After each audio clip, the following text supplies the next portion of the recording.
Kita lanjutkan dengan kuliah integral fungsi real ya. Tidak salah judul ini. Ini adalah teknik di mana menghitung integral fungsi real dengan menggunakan fungsi kompleks.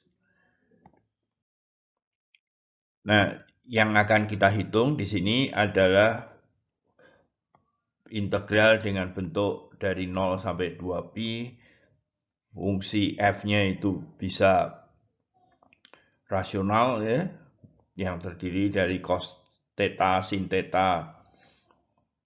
Tentu saja nanti bisa juga cosinus 2 theta dan sebagainya.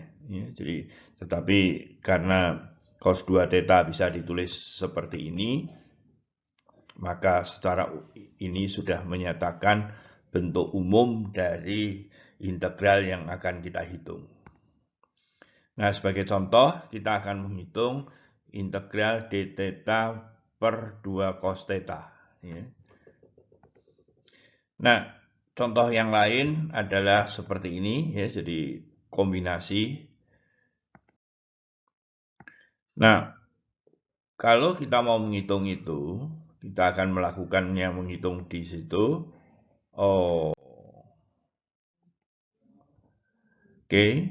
Nah, cara yang kita pakai adalah kita mengetahui bahwa EI theta itu adalah cos theta plus EI sin theta ya. Dan kalau ini pangkatnya negatif, maka ini berubah menjadi negatif.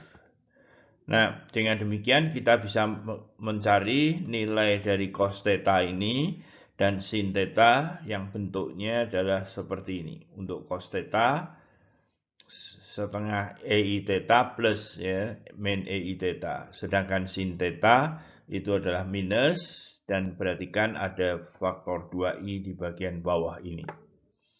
Nah, kalau EI theta itu kita tulis sebagai Z ya, kita Z-nya dengan Z-nya modulusnya 1 ya, dengan modulus 1 ya, maka cosinus theta itu kan berubah menjadi ini ya. Ya, dan sin theta hal serupa bisa ditulis seperti ini. Ya. Jadi kalau EI theta itu Z, maka dz-nya itu adalah EI theta I theta, dan dengan demikian d theta itu bisa kita tulis dalam bentuk dz per I, ya, EI theta-nya itu kita tulis sebagai Z. Ya. Nah, contoh fungsi seperti itu, kita punya ini alat untuk mengubah integral dalam bentuk real menjadi integral dalam bentuk kompleks. Ya, jadi kalau kita lihat, kalau ini kita substitusikan akan berubah menjadi seperti ini.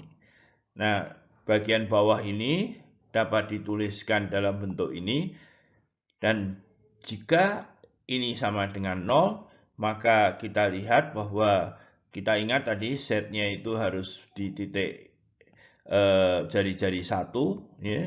Oleh karena itu yang menjadi titik singular itu hanya ini saja, yaitu min setengah. Sedangkan yang ini ada di luar, tidak menjadi masalah. Nah, kita harus menghitung residu dari 1/, ya. Kita harus menghitung residu dari 1/, ini. 4z kuadrat plus 10z ditambah 4. Ya. Jadi seperti itu kita sudah punya. Nah, residunya adalah 1/6 ya. Saya tidak memperlihatkan di sini. Saya kira dengan teknik yang terdahulu kita akan bisa menghitung residu tersebut. Ya. Nah, perluasannya kalau sekarang kita punya n theta. Nah, n theta itu dengan rumus de Moivre bisa ditulis dalam bentuk seperti ini ya, yaitu z pangkat n perkaliannya. Dan di sini z min n ini ya harusnya gitu. Akhirnya ini menjadi cos theta min I sin theta. Jadi kita tinggal mencari harga cos n theta dan sin n theta seperti tadi pada saat n-nya 1 kita peroleh seperti ini. Cosinus itu adalah fungsi genap, jadi dia pas plus di sini, sin theta negatif, maka kita perlu mengingat bahwa ini tentulah bertanda negatif. Terima kasih. Template ini dibuat oleh Slideku.